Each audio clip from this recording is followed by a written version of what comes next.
방문하려고 했던 목적은 뭐냐면요. 로마에 있는 교회를, 기존에 있는 교회를 공고히 세우고 견고하게 한 다음에, 그 다음에 하나님이 허락하시면 자기가 이제 스페인에 가서 또 사역을 하려고 그랬습니다.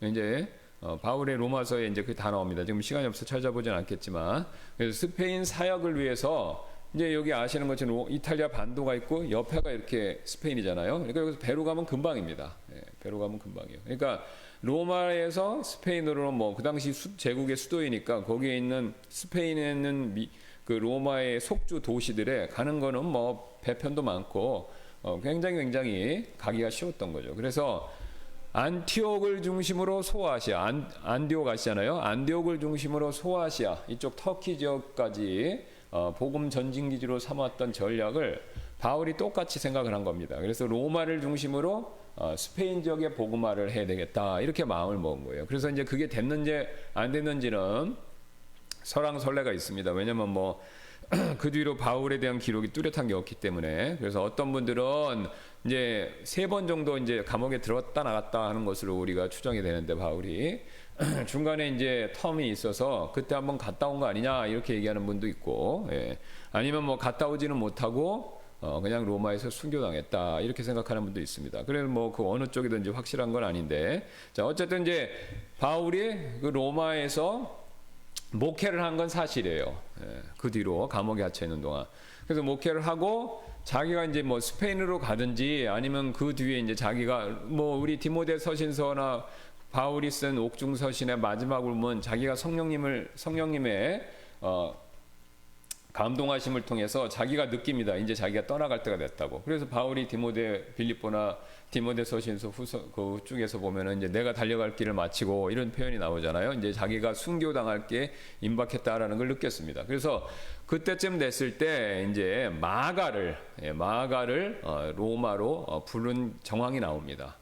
그래서 마가가 바울에 이어서 뭐 곧바로 했는지 그거는 정확하진 않지만 어쨌든 바울을 계승해서 로마에서 목회를 한 것으로 정황이 드러나고 있습니다. 그래서 마가가 어쨌든 로마에서 목회를 했어요. 예, 목회를 하다 보니까 이제 로마인들은 예수님에 대해서 잘 모르잖아요. 그러니까 이제 그 당시에는 이미 유대인들만 믿은 것이 아니라, 물론 이제 복음은 처음에 유대인들이 믿었습니다. 그래서 그 복음의 순서상 유대인이 먼저, 그다음 이방이니까요. 유대인들이 믿기 시작했고, 근데 이제 유대인들이 다 믿은 건 아니죠. 예, 그러니까 전반적으로는 소수가 믿기 시작했고, 그 소수에다가 이방인들이 더해지는 역사가 나오죠. 예, 고넬료 사건을 기점으로 해서 사마리아 앞에 있었고, 그 다음에 이방인들이 더해지는 그런 역사가 일어나기 시작했습니다. 그래서 로마에 있는 이방인들이 이제 로마 시민이죠, 실제로. 처음엔 유대인들 중심이었다가 이제 로마에 있는 로마인들이 중심이 되면서 교회가 이제 이방인 중심의 교회가 되는 겁니다. 자, 죄송합니다. 그렇게 되다 보니까 예수님에 대해서 잘 모르는 거예요. 구원은 받긴 받았는데 예수님이 누군가, 뭐 이제 간단한 것만 이제 알았겠죠. 예수님이 구원자다라는 거. 뭐 지금도 마찬가지지 않습니까? 우리가 어디 아프리카나 뭐 동남아시아 이런 데 가서 복음 전하면요, 뭐 예수님이 구원자라는 간단한 복음의 내용을 전하고 그걸 믿어서 구원받지, 뭐 예수님이 누군지 뭐 시시콜콜하게 다 충분히 알기가 어렵지 않습니까? 예, 모르고도 예수님이 구원자라는 것은 그 부분을 알 수 있으니까. 그러니까 이제 예수님에 대해서 어떤 분인가를 추가로 더 교육을 받을 필요가 있었던 거예요. 그러니까 이제 마가가 구원받은 로마인들을 대상으로 예수님이 어떤 분인가를 설명을 해주는 거예요. 설명을. 여러분 이제 이 신약 성경을 보시면 아시겠지만 신약 성경은요 100% 구원받은 사람에게 보내는 편지입니다. 그러니까 신약 성경은 1차 수신자는 다 구원받은 사람이에요. 그러니까 여러분이 신약 성경을 볼 때 그 중에 예외적인 것들은 있지만 100% 구원받은 사람들한테 쓴 거예요. 교회들한테, 개인에게 쓰거나 구원받은 교회에게. 그러니까 그 앞에 편지 글에 다 수신자나 로마에 있는 성도들에게, 데살로니가에게 있는 성도들에게, 고린도에 있는 성도들에게, 아니면 빌레몬에게 이렇게 다 나와요. 예. 그러니까 구원받은 사람들한테 쓴 거예요. 예. 그러니까 구원받지 않은 사람들 보고 구원받으라고 쓴 게 아닙니다, 여러분. 구원받은 사람들을 쓴 거예요. 예. 그래서 그럼 구원받은 사람들에 뭘 쓴 겁니까? 구원을 어떻게 받았는지 설명을 해준 거예요. 이미 다 구원받았는데 기본적인 복음의 말씀을 듣고 구원받았죠. 그런데 그 구원받은 내용이 어떤 건지 설명해 주는 거죠. 쉬운 예로 우리가 아기가 이제 태어나요. 애가 태어나고 나면 점점 자라면 자기가 어떻게 태어났는지 궁금해합니다. 그죠? 그러면 이제 옛날에 그 태어날 때 뭐 찍은 사진도 있고, 그 다음에 병원에서 출생 기록서 뭐 이런 거 다 있잖아요. 예, 그러니까 그런 걸 보여주는 거예요. 그런 걸 보여주면서 네가 뭘 모시에, 그 다음에 어느 병원에서 어떻게 태어났다. 그리고 그때 모습은 어떠다. 이걸 보여주는 거죠. 그러면 아이들이 이제 자라면서 내가 이렇게 태어났구나. 바로 엄마 아빠를 통해서 이렇게 태어났구나. 그걸 자기를 아는 거죠. 그래서 내가 이 집의 가족의 일원이구나라는 걸 확실히 명확하게 아는 겁니다. 그러니까 그와 마찬가지로 성경은 구원받은 사람들에게 1차적으로 쓴 겁니다. 그래서 구원받은 사람들에게 어떻게 구원받았는지를 명확하고 상세하게 가르쳐 주는 거죠. 자, 그게 이제 첫 번째 내용이고, 두 번째는 구원받은 이후에 어떻게 살아야 되나. 사실 서신서, 그러니까 신약 성경의 모든 신약 성경의 목적은 이 두 번째 목적이 더 강합니다. 왜냐하면 구원받고 나서 어떻게 살아야 하는가에 대한 내용을 그거를 가르쳐주고 쓴 거예요. 왜 그러냐라고 하면요, 그 성경 기록자들, 이제 주로 사도들이죠. 사도들이 이 편지들을 쓸 때, 또 복음서를 쓸 때는요, 그것을 필요로 써야 될 목적이 있었다는 겁니다. 특정한 목적이 있었어요. 그러니까 예를 들어서 고린도 서신서 같은 걸 보면 금방 알죠. 고린도 교회에 문제가 있는 걸 바울이 들은 거예요. 자기가 세운 교회였는데, 그래서 이제 선교 여행을 마치고 돌아가는 과정에 들은 거예요. 고린도 교회 난리 났습니다. 사도 바울 선교사님, 뭐 목사님 그랬겠죠. 사도님. 지금 고린도 교회 난리 났습니다. 그 소식을 들은 거예요. 바울이 사람을 통해서 편지도 오고, 그리고 막 편지도 막 오는 거예요. 무슨 이런 문제가 있다, 어떻게 되느냐, 막 이런 게. 그러니까 어떤 사건, 문제, 일 때문에 사도들이 그것을 해결해 주기 위해 쓰는 거예요. 그게 이제 서신서 1차 목적이죠. 그래서 이 특정한 목적, 문제, 상황, 이런 걸 해결해 주기 위해서 쓴 게 서신서예요. 그게 서신서입니다. 그건 실제 우리도 마찬가지죠. 카톡이나 최소한, 뭐 요새는 이제 편지글을, 이렇게 종이 편지를 안 쓰는데, 최소한 이메일이나 카톡을 써도 아무나 보세요, 이렇게 보내는 거 아니지 않습니까? 특정한 문제를 어떤 일 때문에 써서 보내잖아. 이게 상식이죠. 마찬가지로 신약 성경도 어떤 일이나 문제 때문에 써서 보내는 거예요. 근데 이제 그 문제나 일을 해결해 주려고 할 때 이제 굉장히 깊이 있게 다루는 부분이 생기는 거죠. 왜냐하면 이제 교리적인 것에서 출발해서 이렇게 실행해야 된다라는 걸 설명해 주기 위해서, 그러니까 왜 이렇게 내 말대로 해야 되냐면 이런 교리, 가르침 때문에 그렇다, 이렇게 얘기하는 거죠. 그러니까 그런 방법으로 설명하기 때문에 교리의 내용까지 성경의 서신서의 상당 부분 걸 다루고 있는 겁니다. 그래서 이 성경은 구원받은 사람, 특히 구원받은 사람들이 삶에서 어떤 문제를 만났을 때 어떻게 해결해야 되는가, 요거를 목적으로 쓴 겁니다. 그러니까 여러분이 그 점을 명심하시면, 이제 우리가 그 점을 잘 알면요, 여러분이 그걸 잘 이해하시면, 그러면 이제 그 신약 성경이 27권이잖아요. 뭐 계시록은 그렇다 치고 26권, 사복음서 빼고 22권, 뭐 계시록까지 사도행전까지 치면은 5권 빼면 21권. 21권은 어떤 목적을 가지고 쓴 것이죠. 그러면 그 목적의 내용만 명확히 알면요, 내가 어떤 문제가 있었을 때 그 부분을 보면 돼요. 자, 우리가 쉬운 예로 요새 유튜브가 대세잖아요. 문 고치는 거, 소리 안 나게 하는 거부터 시작해서 자동차, 그죠? 뭐 이런 거, 제가 요리하는 법까지 다 어디로 갑니까? 유튜브에게 물어봐, 그잖아요. 그럼 유튜브 들어가 치면은 다 나오잖아요. 뭐 내가 새로 이제 요리를 해 먹으려고 했는데, 이태리에 뭐 피자를 해 먹었는데 어떻게 나? 치면 다 나오잖아요. 그러니까 거기 들어가서 필요한 걸 찾아서 보는 것처럼 똑같습니다. 성경도 이렇게 쭉 있는 거예요. 종류별로, 상황별로. 그러니까 내가 그것만 알고 있으면 글로 들어가서 보면 되는 거예요. 예를 들어서 구원의 교리가 헷갈린다, 그럼 로마서 가서 보시면 되는 거예요. 구원 이후의 행위와 믿음의 그 부분이 헷갈린다, 그럼 갈라디아서로 가서 보시면 됩니다. 그 다음에 교회 내에 굉장히 자본주의, 그러니까 물질주의적이고 세속적인 게 만연했다, 그럼 고린도서신서를 보시면 돼요. 그 다음에 마지막 때 특징에 대해서 알고 싶다, 그러면 데살로니가 서신서를 보면 돼요. 그 다음에 교회에서 목회자가 어떻게 되고, 리더들, 교회에서 목회자뿐만 아니라 리더들이 어떻게 행동해야 되는가, 또 내가 영적인 사람이라면 어떻게 행동해야 되는가, 목회 서신을 보면 됩니다. 그 다음에 예수님에 대해서 어떤 깊은 내용들을 알고 싶다. 그러면 에베소서를 또 가서 보시면 되고요. 예. 그래서 이렇게 정해져 있기 때문에 내가 그걸 알고 거기에 맞춰서 그거를 쫙쫙 봐주시면 나한테 굉장히 실질적이고 필요한 거 되죠. 마치 유튜브에서 필요한 걸 찾아서 그걸 그대로 사용하듯이. 예.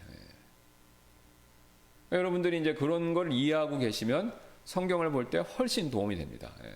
그러니까 우리가 성경을 이렇게 보잖아요. 성경 맥체인이죠. 그래서 창세기부터 쭉 계속 그냥 하루에 얼마씩 순서대로 이렇게 딱 보는 거, 이런 것도 필요해요. 이것도 필요하고, 그 다음에 제가 말씀드린 것 같이 그 내용을 좀 알고 있다가 어디로 들어가서 뭘 볼 건가, 이렇게 찾는 거, 이게 좀 필요한 거죠. 이게 필요하죠. 실제로 이런 원리는 목회자들, 설교자인 저희들이 똑같은 방법을 씁니다. 우트만 목사님과 제가 여러분들에게 설교하는 내용은, 저는 말씀 전하는 그 주제들은 그냥 갑자기 생각해내고 그런 게 아닙니다. 그냥 여러분들과 그냥 내가 그냥 마음대로 이렇게 어느 것을 할 거 이렇게 하는 게 아니라는 거예요. 기도를 하면, 그리고 저희가 목회를 하면서 느끼는 거예요. 이 교회 성도분들 중에서 어떤 게 필요하다, 어떤 게 부족하다, 어떤 게 과하다, 어떤 게 더 격렬받다, 이런 걸 느끼는 거예요. 왜? 우리가 감독이니까. 그죠? 예. 목자가 양을 볼 때 양들의 상태를 보게 돼 있어요. 그래서 이게 갈증을 느끼는구나. 그럼 물을 먹여줘야 되고, 그 다음에 벌레가 있어서 가려한다. 그러면은 그 당시에는 이제 양에게 기름을 부어주는 겁니다. 기름을 부어주면 벌레들이 죽거든요. 예, 머리에 이제 특히 이렇게 그 찐득이 이런 게 있으면 양들이 그걸 괴로워하다가, 양은 워낙 약해서 그러다 죽는다는 거예요, 쉽게. 그러니까 이제 거기다가 기름을 부어주고, 그죠? 예. 그 다음에 배가 고파한다. 그러면 이제 초장에 가서 또 인도해. 그러니까 이거를 다 보면서 필요에 따라 공급해 주는 거죠. 지금도 똑같습니다. 저희가 이렇게 보면서 필요에 따라서 하는 거예요. 필요해. 그러면 지금도 이제 이번 주에 감기 걸려서 많은 분들 못 오시죠. 예, 그러면은 이제 무슨 생각이 드냐. 이건 예를 들어서입니다. 이 건강이 약하니까 건강과 관련돼서 믿음을 북돋아주는, 예, 그런 걸 말씀을 해야 되겠다. 이게 이제 한 주 지나가면 괜찮으니까 그렇게까지는 안 하는데 2주, 3주, 예, 코로나 사태 같은 게 났을 때 생각해 보세요. 그러면은 어쩔 수 없이 이 어려운 건강에 문제가 있을 때 믿음으로 어떻게 이겨야 되는가를 도와줘야 되겠다. 이렇게 생각을 들고 그렇게 해주게 돼 있어요. 그러면 그걸 할 때 어떻게 합니까? 그거와 관련된 성경의 내용들을 저희가 글로 들어가서 보는 거죠. 이제 찾아갖고. 그러니까 똑같습니다. 똑같아요. 예. 그래서 여러분들도 이 성경의 기본적인 내용을 이해하시면 거기 가서 찾아서 자기가 보시면 돼요.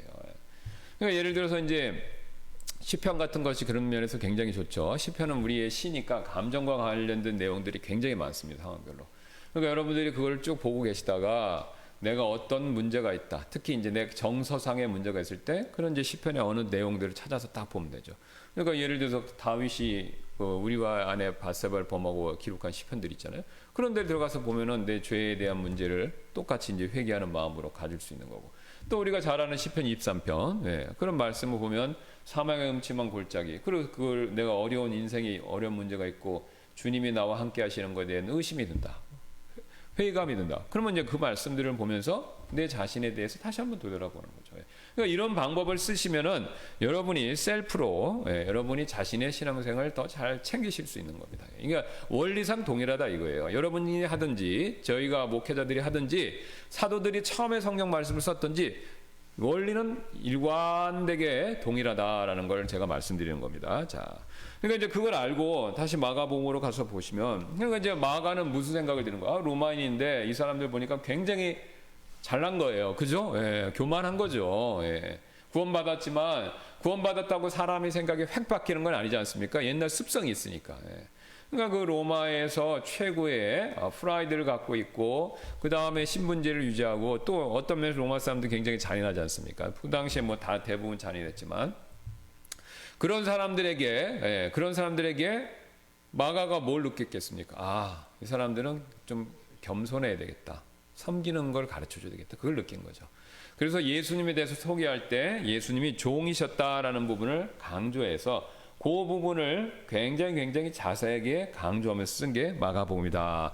라는 것이라는 거죠. 자, 그래서 거기 보시면 그리스도가 주제, 하나님 아버지를 순종으로 섬겼다. 그러니까 예수님 자신도 하나님이시지만 아버지 하나님을 삼위일체로서 이꼴이잖아요. 그죠? 예, 아버지도 하나님, 아들도 하나님인데 똑같은 하나님이지만 어떻게 했습니까? 아들이 아버지를 섬겼다. 그러니까 이제 여러분 그 교회에서도 똑같은 거죠. 로마에 있는 그 교회가 귀족도 있고 노예도 있어요. 실제로 그게 언급이 나오죠. 또 유대인도 있고 이방인도 있어요. 그러면 세상적인 신분에서는 차이가 있어요. 높낮이가. 자, 그럼 있지만 그리스도 안에서는 다 똑같이 하나님 자녀잖아요. 그러니까 똑같이 하나님 자녀니까 어떡합니까? 똑같이 섬겨야 된다. 예. 그러니까 그거를 그렇다고 뭐 신분제를 무시하거나 그러지 않았습니다. 성경은 뭐 노예가 가능하면 해방되는 걸 하라라고 하지만 신분제 타파 이런 걸 주장하진 않았어요. 성경에서. 가능하면 하라고 그러지 또 그 노예 상태에 있기를 원하면 그냥 있으라고 그러는 거예요. 그래서 뭐 성경은 뭐 신분제 타파를 하기 위해서 계급 타파다. 이거는 공산주의에서 얘기하는 내용이고 성경은 딱히 그걸 강조하지 않습니다. 예. 그러니까 기독교가 2000년 동안 있으면서 그러니까 물론 로마가 시간이 지나면서 노예제가 약화된 건 사실이지만 왜냐하면 그건 자발적으로 한 거지 성경 자체가 신분제를 타파하라 이렇게 얘기를 안 한다는 거죠. 예. 그렇게 얘기를 안 한다는 겁니다. 될 수 있으면 벗어나라고 그러지 무조건 뭐 주인들한테도 다 풀어줘라 그런 얘기는 안 해요. 한 구절도 없습니다. 그런 게. 예. 오히려 기회가 되면 하고 아니면 그렇게 그냥 그 상태에 있기를 원하면 그렇게 있으라라고 굉장히 탄력적인 그것들을 제시하죠. 예. 자, 그래서 어쨌든 그렇게 굉장히 교회 내에서 신분 차이가 많이 있는데 어떻게 하라는 겁니까? 섬기라는 거죠. 예, 섬기라는 거죠. 그러니까 우리가 이 마가복음 같은 거는 또 우리 한국 사람들한테 우리 한국 교회 굉장히 또 중요한 말씀이 됩니다. 왜 그렇죠? 우리 한국 사람은 또 유교 영향을 굉장히 많이 받아요. 그죠? 조선의 양반제 사회. 그러니까 우리나라 한국 조선 말을 보면 굉장히 신기한 현상이 나타납니다. 이건 이제 역사학자들 쭉 조사하니까 원래 양반은 한 20%뭐 조선 중기 정도까지 했을 때 20% 30%밖에 안 됐대요. 근데 조선 말기로 가면 7, 80%가 양반이라는 겁니다. 그러니까 공노비, 산노비하고 공노비 완전히 노비 신분을 벗어나기 어려우죠. 이 사람들은 딱 이렇게 정해졌고 좀 늘어나는 경향이 있는데 중간에 상민, 그러니까 양반도 아니고 노비도 아니고 평민이죠. 이 사람들은 줄어들면서 그 양반이 확 늘어나는 거예요. 그럼 그게 뭘 보여주냐면요. 이 평민들이 뭐 아시는 것처럼 이제 족보를 사거나 바꾸거나 양반을 산 거잖아요. 그 다음에 국가에서 이제 양반 신분도 팔았고, 예. 이 평민들이 노예제를 없애자를 선호한 게 아니라 신분제를 없애자를 선호한 게 아니라 나는 양반에 편승하겠다를 선호한 거예요. 그러니까 이게 서구하고 틀린 겁니다. 서구에서는 이렇게 귀족 간의 갈등이 있으니까 시민혁명이 일어나면 어떻게 했습니까? 귀족을 없애고 평등하게 하자 쪽으로 갔어요. 이 사람들은요. 근데 우리 조선 사람들은요, 한국 사람들은 나는 양반이 될래 이러는 거예요. 수단과 방법 안 가리고. 그러니까 굉장히 정신적인 세계의 차이가 있는 거예요. 그 왜 그렇죠? 유교. 그러니까 반상의 구별이 뚜렷하다. 심지어는 유교의 반상 구별이 얼마나 심각하냐면요. 노비는 죽음 이후에, 이제 유교에서는 죽으면 귀신이 된다 그러잖아요. 예. 노비는 죽음 이후에도 노비예요. 저승에서도 노비라는 거예요. 그러니까 보통 사후 세계는 신분제가 폐지되는 걸로 믿어요. 보통. 예. 보통 종교나 철학 세계에서는 고대 사회에 옛날 시대에는 죽음 이후에는 신분제가 풀린다 이렇게 믿어요. 보통 대부분. 근데 우리나라는 유독 이 유교에서는요. 죽음 이후에도 반상제가 유지된다라는 거예요. 그래서 서양 역사학자들이나 이런 문화 연구원들이 놀랜다는 거예요. 한국은 굉장히 폐쇄적인 신분제 사회구나, 조선은. 그러니까 유교가 신분제가 의식이 굉장히 강하다는 거예요. 자, 그러면 우리는 그런 신분제의 영향에 강한 유교의 영향을 받고 자랐어요. 그렇죠? 예. 학교에서 부지불식간에, 사회생활하면서 부지불식간에, 집안에서 부지불식간에 그거를 받고 자란 거예요. 그러니까 우리 한국 사람들은요, 구원을 받았어도 심지어는 교회를 다니고 그리스도인이 됐다 하더라도 이런 부분에 대해서 심각하게 생각을 안 해보면요, 나도 모르게 세상의 영향을 쑥 빨아들이고 받고 있기 때문에 어떻게 되냐? 내가 이 신분의식을 강하게 갖고 있습니다. 그러니까 그 신분이 지금 양반은 없잖아요. 그럼 지금은 누가 양반입니까? 우리 의식 속에서 신분제를 의식하니까 돈 많은 사람이 양반인 거예요. 권력을 가진 사람이 양반인 거예요. 또 하나 있죠. 많이 배운 사람이 양반인 거예요. 그러니까 이런 것들을 요새는 이제 뭐 또 뭐 연예인도 되겠죠. 뭐 하여튼 이런 것들을 가진 사람들이, 사회 기득권에 이런 걸 가진 사람들이 양반이 되는 거예요. 그러니까 그런 의식을 갖고 있으니까 교회 와서도 그렇게 생각을 하는 겁니다. 그러니까 뭐 우리 이제 침례교회는 원래 이제 만인 제사장이라든가 우리 베프티스트 특징들 있잖아요. 거기서도 이제 그게 다 나오지 않습니까? 예. 그러니까 우리가 이제 그런 걸 하지 않도록 강조하는데, 일반 교회들 같은 경우는, 그 일반 교회에 있으면은 제가 종종 듣는 얘기가 그겁니다. 목사님들이, 제 일반 교회 목사님들이, 특히 이제 강남이나 이런 데서 목회하는 큰 교회 목사님들이 제일 힘든 게 뭐냐면요, 교회에 이 한국 사회에서 굉장히 대단한 사람들, 그러니까 세상적으로 출세하고 이런 사람들인데 그분들이 말을 안 듣는다는 거예요. 그분들이 교회를 좌지우지하는 거예요. 물론 이제 미국 사람들도 그런 게 있는데 우리는 유독 그게 강하다는 거예요. 특히 우리는 그게 장로제도, 한국의 장로교회에서 장로와 장로제도와 잘 이게 맞물려 들어가 갖고, 그러니까 목회는 목회자가, 교회 운영은 장로가, 장노회에서 이렇게 딱 구별돼 있잖아요. 그러니까 이 장로가 딱 되면서 그런 의식이 굉장히 증대된다는 겁니다. 그러니까 겉으로는 교회가 아무리 크고 강남에 뭐 무슨 교회 제가 말씀 안 드리겠지만 다 아시잖아요. 뭐 시옷 무슨 교회 뭐 있잖아요. 그다음에 저기 이태원이나 저기 거기 어디예요? 그 온으로 시작하는 교회, 예, 저기 용산 쪽, 예, 다 그런 교회 그런 얘기 하시는 거예요. 예. 또 그 옛날에 유명한 그 여기 이제 침례교니까 지구촌교회 그 이동원 목사님 은퇴하셨지만 그분이 한 얘기, 이게 유명한 얘기 있어요. 본인이 담임 목사인데 여기 자기 교회 자기 사무실 요 테이블 요 자리를 여기서 절로 옮기는데 몇 년 걸렸대요. 그것도 허락 받고 해야 되는 거예요. 당장 못하고.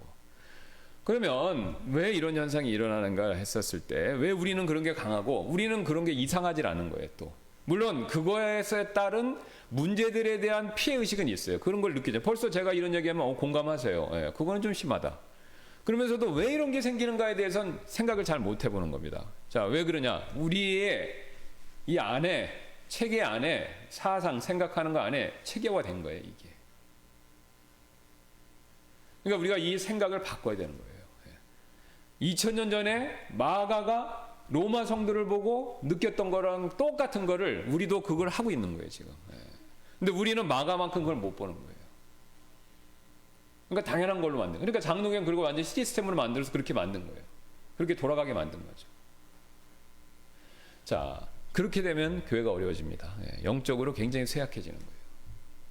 그러면 로마 교회를 다시 예를 들게요. 자, 로마 교회에 있으면 딱 있었어. 거기에 뭐 집정관이 만약에 나왔다. 뭐 아니 뭐 귀족들, 대부들, 막 이런 사람들 소수는 있었으니까요. 그런 사람도 있으면 그러면 이 사람 오면 다 일어나는 거죠. 막 이렇게 되는 거죠. 그러면 노예 있어요. 그러면 그 노예하고는 막 신문책. 그러니까 야고보서가 그 얘기하잖아요. 화려하게 차려입은 사람 오면 이쪽에 좋은 자리에 앉으라고, 허름하게 찾아오면 저 뒤에 발등상 아래 앉으라고. 근데 그건 하나님 원하시는 교회 모습이 아니라는 겁니다.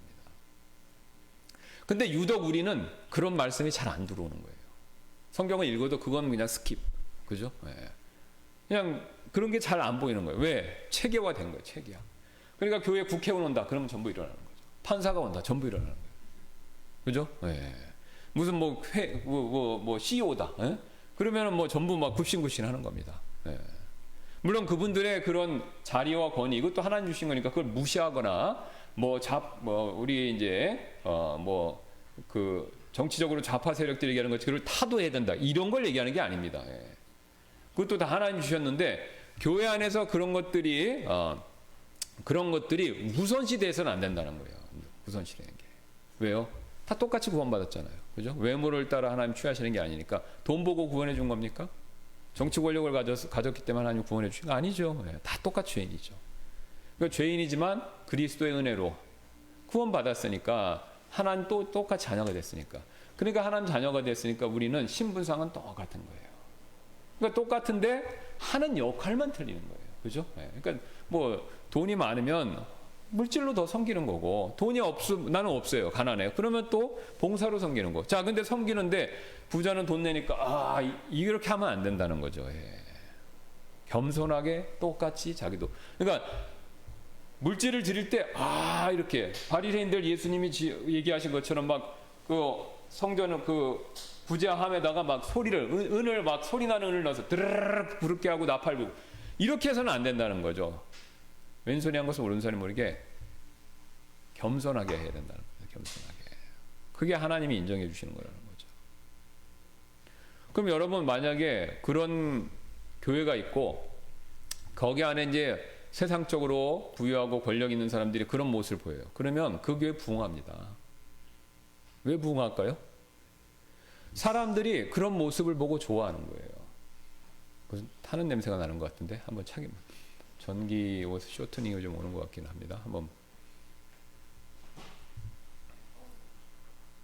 저쪽에 사무실에 자 그래서 우리가 이제 그런 모습들을 잘 살피면서 우리가 해야 된다라는 것을 봤습니다. 제가 시간이 됐기 때문에 여기서 마치고 제가 기도하고 우리 또 다음 시간에 살펴보도록 하겠습니다. 기도하겠습니다. 감사합니다. 하나님께서 오늘도 은혜를 베풀어 주시고 우리의 모습들에 대해서 성경이 가르쳐 주는 것을 통해서 우리가 올바르게 우리 자신을 살펴보고 그래서 하나님 앞에서 그리스도인으로서 올바르게 신앙생활을 할 수 있도록 하나님께서 도와주시길 원하며 감사드리며 모든 말씀 예수님의 존귀하신 이름으로 기도드렸습니다. 아멘. 마쳤습니다.